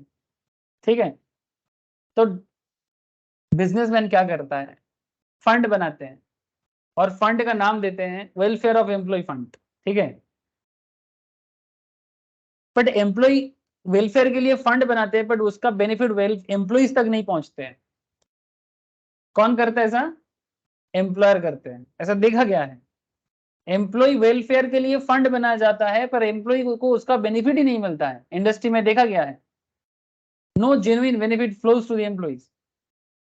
गवर्नमेंट का मानना है कि आप ऐसे फंड बना के, ट्रस्ट बना के, पेमेंट फंड में पैसा जमा करोगे और आपका टैक्स बेनिफिट को पाने के लिए आप अपना इनकम को कम कर दिखाओगे। तो गवर्नमेंट का मानना है अगर उसका बेनिफिट एम्प्लॉय को नहीं जाता है, अगर आप फंड बनाओ कोई दिक्कत नहीं है, बट अगर उसका कोई जेन्युइन बेनिफिट एम्प्लॉइज तक नहीं पहुंचते हैं, सर कैसे पता लगेगा? ऑडिट में पता लग जाता है। कितना सारा ऑडिट होता है, cost audit, secretarial audit, finance audit, special audit. जब कुछ समझ में नहीं आता तब स्पेशल ऑडिट में हो जाता है। स्पेशल ऑडिट मैंने ना तो फाइनेंस देखना है, कॉस्ट देखना है, कुछ नहीं, एक स्पेशल पर्पस में ऑडिट कर देगा कि जेन्युइन एम्प्लॉय बेनिफिट हो रहा है कि नहीं। बताओ किसको देगा काम? चार्टर्ड अकाउंटेंट, कॉस्ट अकाउंटेंट, कोई भी ऑडिट फर्म को दे देता है। सीएस का भी रोल प्ले होते हैं। स्पेशल ऑडिट में जाना पड़ता है, जाके देखना पड़ता है कि जेन्युइन बेनिफिट एम्प्लॉइज को मिल रहा है कि नहीं। फंड तो बना दिया, फंड में करोड़ों जमा हो रहा है बस सालों भर। तो गवर्नमेंट कहता है, मैंने डिपार्टमेंट, इनकम टैक्स डिपार्टमेंट कहता है कि अगर उसका बेनिफिट एम्प्लॉय तक नहीं पहुंचते हैं तो फिर वो पैसे, वो फंड जमा करके क्या हो रहा है एम्प्लॉयर का। No deductions will be allowed where the assessee pays in his capacity as an employer any sum towards setting up or formations or as contribution to any fund, trust, company, association of persons, body of individual, society registered under Society Registration Act or other institutions or any purpose. Deductions allow नहीं करेगा अगर benefit employ को नहीं जाएगा तो। However, where such sum is paid in respect of funds covered by section 36 subsection 1 clause 4 clause 6a clause 5 or any other law, then deduction will not be denied. ये सब 36 cover करके आए हैं sir. अगर 36(1)(4), 36(1)(4)(a), ठीक है, 36(1)(5) इस तरह का एरिया में फंड दिया है आपने, ठीक है, तो फिर वो अलाउ है। बट अगर आप इस तरह का कोई फंड डेवलप करो, आप माने एम्प्लॉयर, अगर एम्प्लॉयर माने बिजनेसमैन कोई ऐसा फंड जनरेट कर रहा है जो एम्प्लॉय बेनिफिट के लिए, पर एम्प्लॉय को कोई बेनिफिट नहीं मिल रहा है, तो आपको कोई बेनिफिट नहीं मिलेगा वो खर्चा का। आपको माने बिजनेसमैन या एम्प्लॉयर को। कहां बोला गया? 40A सबसेक्शन 9 पे। क्लियर? समझ में आया ना सर? हाँ सर। ऐसे समझो, ऐसे समझोगे तो भूलोगे नहीं और रिवाइज करते रहना, ठीक है। डिटेल्स है सर, ऑब्वियसली मैं मानता हूं। अच्छा, अब आते हैं 41 पे। अब 41 क्या कहता है सुन लो जरा। Profit chargeable to tax. Sir ये क्या बात हुआ, प्रॉफिट चार्जेबल टू टैक्स? देखो सेक्शन 41 ऑफ पीजीबीपी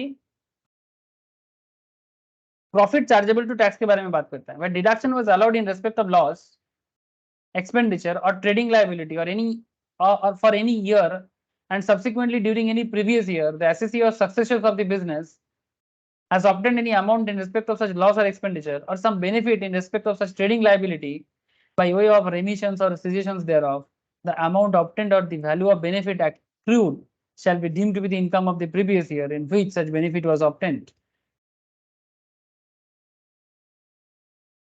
सर ये स्पेशल सिचुएशंस में होता है, मैं समझाता हूँ। जब कोई अपना बिजनेस को बेच देता है, ठीक है, और उस पर थोड़ा बहुत कुछ इनकम हो जाता है, तब ये सब सिचुएशंस क्रिएट होता है। ये 41 सबसेक्शन 1 का पॉइंट है। 41(3) amount realized on transfer of an asset used for scientific research without being used for other purpose is taxable as business income in the year of sale to the extent of lower of the deductions allowed and sale proceeds। इनमें से जो lower होगा, and 41.4 any amount recovered by the assessee against bad डेब्ट earlier, मैंने पहले bad डेब्ट हो गया था बट बाद में रिकवर हुआ, shall be taxed as income in the year in which it is received. Bad डेब्ट तो समझते ही हो, अकाउंटेंसी में बार बार करते हो, बैड डेब्ट को डेबिट करते हो पीएल में, है ना, बिकॉज बैड डेब्ट पीएल में क्या होता है, लॉस होता है टू बैड डेब्ट, है ना। फिर बाद में जब बैड डेब्ट रिकवर हो जाएगा तब तो वो इनकम हो जाएगा, तो जिस साल बैड डेब्ट रिकवर होगा उस साल में उसको टैक्सेबल कर देना है। तो ये जो प्रॉफिट के बारे में बात हो रहा है ना सर, ये थोड़ा डिफरेंट काइंड ऑफ प्रॉफिट है।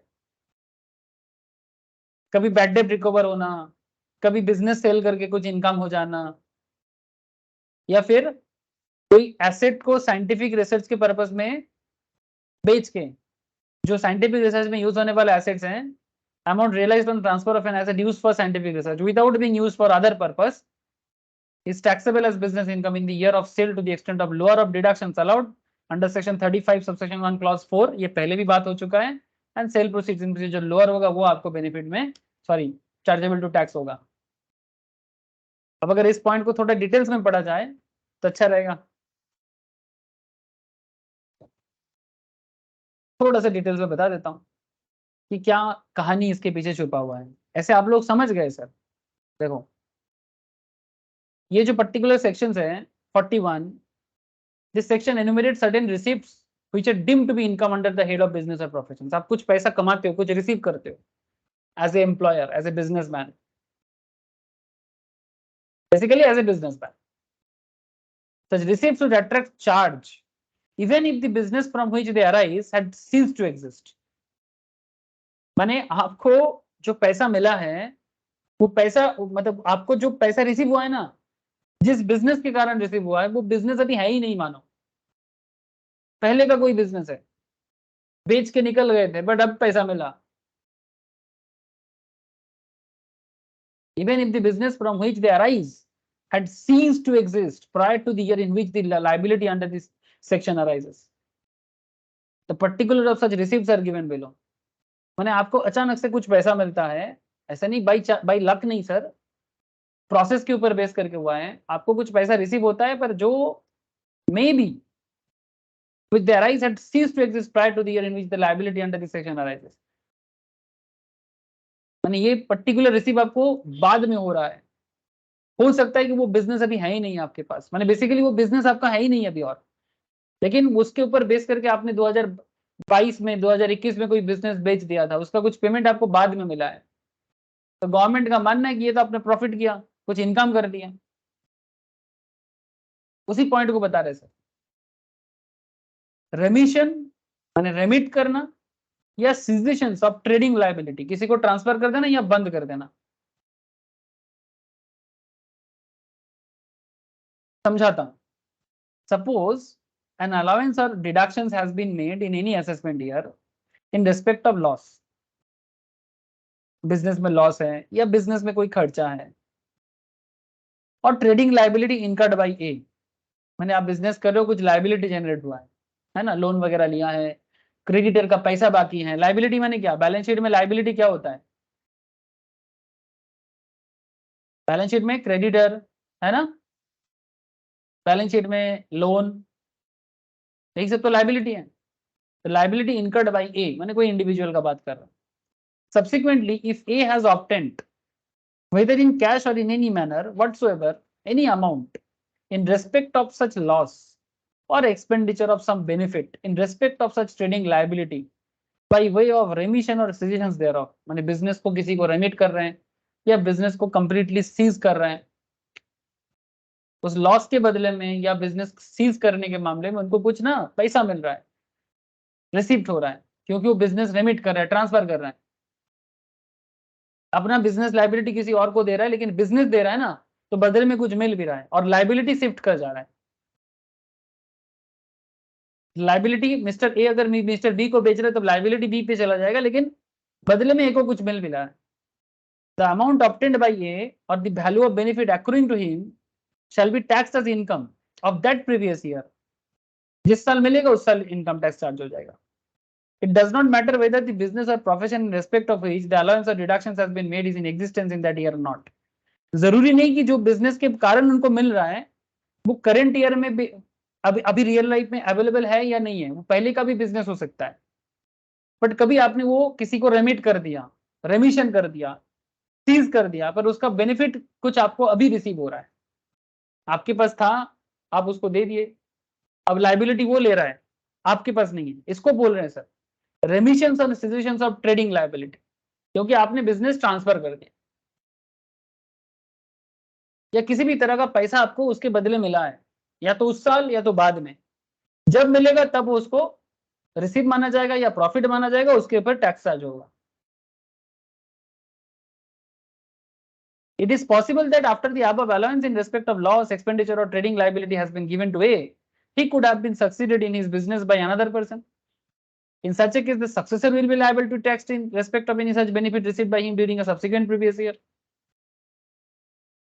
जिसको वो बिजनेस ट्रांसफर करेगा, इसलिए क्या बोल रहे हैं, it is possible that after the above allowance in respect of loss, expenditure और trading liability has been given to a, he could have been succeeded in his business by another person.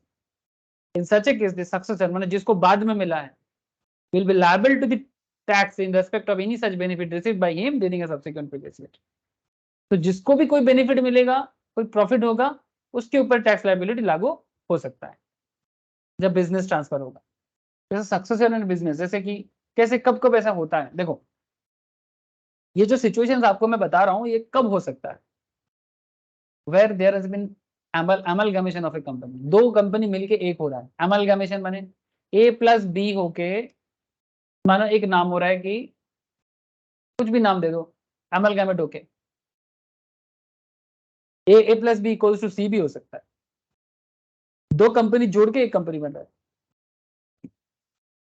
where there has been an amalgamation of a company with another company, जो भी company बनेगा तो successor will be an amalgamated company. तो a plus B मिलके चलाता था, माने ए का अलग था, बी का अलग था, ए भी एक हो गया, पर अब नाम चेंज होकर सी हो गया। ये अकाउंटेंसी में करते हो या करोगे मैम के पास, एडवांस लेवल ऑफ अकाउंट्स में कराया जाता है सर अमलगमेशन वगैरह, अमलगमेशन, मार्जिंग, मार्जर, डिमार्जर, ठीक है, रिकॉन्स्ट्रक्शन, बहुत सारा चीज होता है अकाउंट्स, उसमें कराया जाता है, तब अकाउंटिंग कॉन्सेप्ट को डेवलप कर लेना। जैसे वोडाफोन और आइडिया मैच हो गया था, पता है आप लोगों को,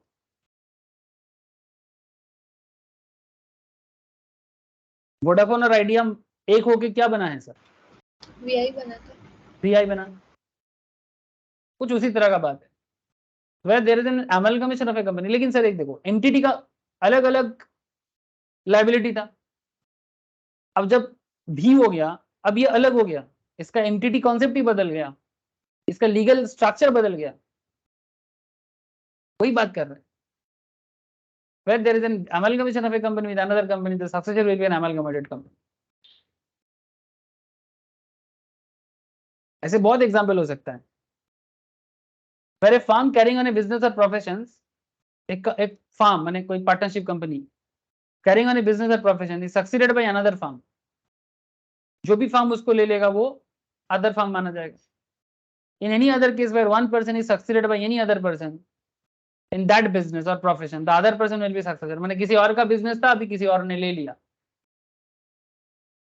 In case of a demerger, demerger माने तो बिजनेस था उसमें से एक अलग हो गया, रिसेंटली ऐसा एक केस हुआ है डीमर्जर का, मार्जर का भी केस हुआ है, डीमर्जर का भी केस हुआ है, अगेन शेयर मार्केट का एग्जांपल आ जाएगा, इसीलिए आप लोगों को बोलता रहता हूँ। कौन बताएगा मुझे रिसेंट मार्जर का कहानी, मार्जर का कहानी कौन बोलेगा, बोलो। HDFC बैंक एंड HDFC, ये दोनों अलग एंटिटी हुआ करता था। देखो मैंने लिखा हुआ मार्जर का ही खबर दिखा रहा है, 40 बिलियन का मार्जिन हुआ है। HDFC बैंक अलग हुआ करता था और HDFC अलग हुआ करता था।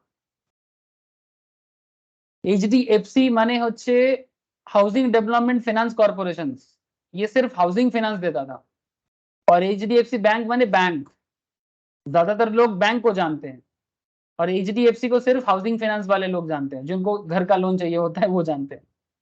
एक्चुअली पहले ना HDFC बैंक बाद में आया है सर, पहले HDFC का नाम से ही पता नहीं चल रहा है, हाउसिंग डेवलपमेंट फाइनेंस करता था, यही इसका मेन बिजनेस था। बाद में गवर्नमेंट जब प्राइवेटाइज्ड बैंकिंग सिस्टम डेवलप किया तब उसको बैंकिंग लाइसेंस भी मिला। ये दोनों अलग एंटिटी था, बैंक अलग था, एचडीएफसी अलग था, अब एक हुआ। अब रिजल्ट हो गया एचडीएफसी बैंक हो गया, दोनों मार्ज कर गया, नाम एचडीएफसी बैंक ही है। अगर आप आजकल एचडीएफसी, पहले ना दोनों का शेयर अलग होता था। अगर तुम अभी एचडीएफसी शेयर प्राइस सर्च करोगे ना, ये देखो क्या लिख रहा है, मैं लिखा तो एचडीएफसी शेयर प्राइस, अगर आप यही चीज 6 महीना पहले करता था तो एचडीएफसी का अलग शेयर प्राइस आता था, बट अभी एचडीएफसी बैंक की नाम है, मैंने मार्ज हुआ एचडीएफसी प्लस एचडीएफसी बैंक, पर नाम क्या हुआ एचडीएफसी बैंक। ये रिजल्टिंग कंपनी है, मार्ज होके एचडीएफसी बैंक हो गया। रिसेंट बात बोल रहा हूं आपको, बहुत बड़ा मार्जिन था सर, क्योंकि एचडीएफसी के पास बहुत पैसा था, बहुत कैपिटल था, और एचडीएफसी बैंक तो प्राइवेट बैंक में सबसे बड़ा है ना, प्राइवेट बैंक से सबसे बड़ा HDFC bank, even valuation wise भी एसबीआई सरकारी बैंक में और एचडीएफसी प्राइवेट बैंक। डीमार्जर का examples Jio and Jio, sorry गलत बोल दिया, रिलायंस एंड जियो डीमार्जर। जियो माने जियो नेटवर्क नहीं, जियो फाइनेंशियल्स। रिलायंस के अंदर से एक बिजनेस को अलग कर दिया गया, जियो फाइनेंशियल सर्विस, समझ रहे हो सर? क्या हो गया इनके बीच में, डीमार्ज हो गया, डीमार्ज अलग हो गया। खबर दिखा रहा हूं क्योंकि दिमाग में बैठ जाए, कभी ऐसा ना हो कि आपको मार्जर डीमार्जर के बारे में समझ में नहीं आ रहा है, लॉ टैक्स सब समझ में आ जाएगा, लेकिन अगर आपको प्रैक्टिकल सेंस डेवलप नहीं करोगे तो कोई काम नहीं है सर। तो ये रिसेंटली हुआ है, मेरे को मिला है सर, मेरे पास रिलायंस का शेयर होल्डिंग था तो इसलिए मेरे को जियो फाइनेंशियल्स का भी शेयर मिल गया। ऐसे 101 में मिला है, अभी शायद 200-250 के आसपास चल रहा है।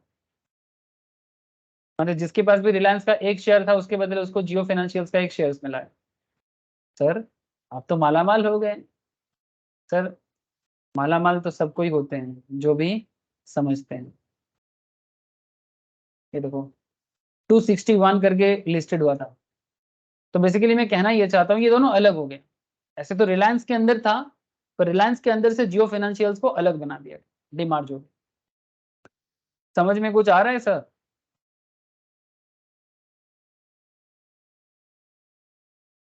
अरे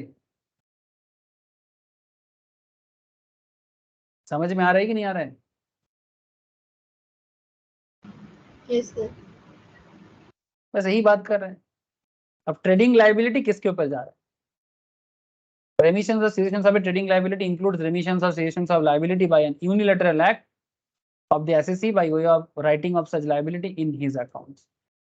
माने जो भी न्यू रिजल्टिंग कंपनी बन रहा है लायबिलिटी उसके ऊपर जाएगा, उसको देना पड़ेगा, सिंपल बात है। और अगर कुछ भी रिसिप्ट होगा उसको अगर प्रॉफिट मान लिया जाएगा, डीम्ड प्रॉफिट मान के उसको उसके ऊपर भी टैक्स देना पड़ेगा, जिस साल रिसीव करेगा उस साल टैक्स देगा। 41 सबसेक्शन 1। साइंटिफिक रिसर्च में अगर कोई एसेट का जो कॉन्सेप्ट था 41 subsection 2, 3 and 4,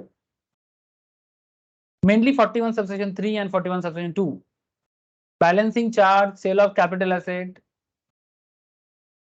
used for scientific research, recovery of bad debt subsequently etc. 41(2), 41(3), 41(4।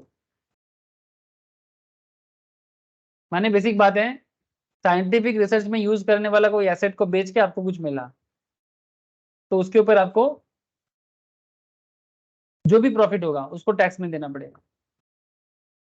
Brought forward losses of defunct business, brought forward losses of defunct business, जो बिजनेस अभी function नहीं करता उसका कोई लॉस अभी आप ब्रॉट फॉरवर्ड करके लेके आए हो। 41 section 5, in case where a receipt is deemed to be profit of a business under section 41 relating to a business that it ceased to exist and there is an unobserved loss profit को हम लोग deemed मान लेना ना, तो बोले कि if there is an unabsorbed loss not being a speculation loss which arose in that business during the previous year in which it had ceased to exist. जिस साल आपने इसको बंद किया उस टाइम पे आपको बिजनेस पे कोई लॉस हुआ था, बट लॉस को आपने बिजनेस में एब्जॉर्ब नहीं करवाया, आपने पीएल में डेबिट वगैरह नहीं कर पाए, and which has not been set off and it would be set off against income that is chargeable under this section even after the expiry of 8 years. 8 साल बाद एक्सपायर के बाद भी, बिजनेस एक्सपायर के बाद और भी 8 साल डिफंक्ट बिजनेस का लॉस को भी आप कैरी फॉरवर्ड कर सकते हो। ये 41(5) में बोला गया है। जैसे प्रॉफिट को अगर हम लोग टैक्स में बेनिफिट ले सकते, मतलब चार्ज कर सकते हैं, वैसा लॉस को भी, अनअब्सॉर्ब लॉस को भी बाद में कन्वर्ट करके उसका लॉस का बेनिफिट को भी यूज कर सकते हैं। इसी बात को 41(5) कहता है। तो ये था। और बैड डेब्ट का एक पॉइंट याद रखना सर, बैड डेब्ट का पॉइंट बहुत इंपॉर्टेंट माना जाता है। 41(4) बैड डेब्ट जब हुआ था तब तो लॉस मान लिए थे, पीएल में डेबिट भी कर दिए थे, बट बाद में रिकवर हुआ तो जिस साल रिकवर होगा उस साल उसको इनकम मान लेना। तो वेरी इंपॉर्टेंट पॉइंट, इसके ऊपर क्वेश्चंस बहुत पूछते हैं। और इसमें याद रखना, ये जो साइंटिफिक रिसर्च के लिए यूज करने वाला जो एसेट्स है, इसमें आपको पूरा पैसा चार्ज नहीं करते, टैक्सेबल नहीं करते। इसमें दो अमाउंट है सर, लोअर ऑफ द दो, सेल प्रोसीड जो होगा या फिर 31 सबसेक्शन 1 क्लॉज 4 में आपने जो डिडक्शंस आपको अलाउ किया था, इसमें से जो लोअर होगा, या तो डिडक्शंस अलाउड को टैक्सेबल करेगा या फिर सेल प्रोसीड्स, दोनों में से जो लोअर होगा उसको आपको टैक्सेबल करेगा। ये 35 सबसेक्शन 1 क्लॉज 4 ऑलरेडी हम लोग पढ़ चुके हैं, तो प्लीज एक बार गो थ्रू कर लेना। तो ये था ऑल अबाउट 41, ऑल अबाउट 41। ठीक है सर, 41 क्या बात कर रहे हैं? 41 आपको क्या सिखाया? Profit chargeable to tax, basically profit chargeable to tax. Normally profit तो टैक्स चार्ज होते ही हैं, बट ये कौन सा प्रॉफिट है जो थोड़ा एबनॉर्मल टाइप प्रॉफिट है। ठीक है, याद रखे सर, बाकी क्वेश्चंस में जितना आपको मैंने करवाया दैट इज एनफ। अब आगे कुछ इंपॉर्टेंट सेक्शंस आपके सामने आ जाता है, 43A का, 43B का, ठीक है, 43CA का, 44AB, 44AD, 44ADA and 44AE। These are the sections. एक एक सेक्शन इंपॉर्टेंट है, क्या बताऊं आपको, एक एक सेक्शन इंपॉर्टेंट है। 43A भी एक इंपॉर्टेंट है, 43B भी इंपॉर्टेंट है, ठीक है, 43CA भी इंपॉर्टेंट है, 44 में बाद में जाएंगे, पहले 43 तो समझ जाए। अब एक एक सेक्शंस को आपको यहाँ पर समझना पड़ेगा।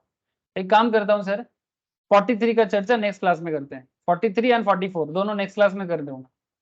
नेक्स्ट क्लास में पीजीबीपी कंप्लीट कर लेंगे। क्वेश्चन आंसर तो आपको समझ में आ ही जाएगा अभी आगे आगे, ठीक है। मैं कुछ क्वेश्चंस भी प्रैक्टिस करा दूंगा जैसे ये टॉपिक कवर हो जाएगा, लेकिन नेक्स्ट क्लास में 43 एंड 44 कंप्लीट चर्चा कर लेंगे, ठीक है। आज और न्यू सेक्शन स्टार्ट नहीं करेंगे क्योंकि स्टार्ट करेंगे तो काफी टाइम लगेगा, इसलिए मैं आज इसको स्किप करूंगा, ठीक है। घर पे पढ़ लो सर, कंप्लीट करो जल्दी जल्दी, बाकी है तो रिकॉर्डेड देख लो, लेकिन कंप्लीट करो। और टेस्ट दो आके, टेस्ट दो सर, टेस्ट बहुत इंपॉर्टेंट है, टेस्ट दोगे तो समझ में आएगा। ऑफलाइन देने का कोशिश करना सर, ट्राई करना, ठीक है सर। आज मैं इतना ही रखता हूँ, समझ में आया ना सर? बोलो।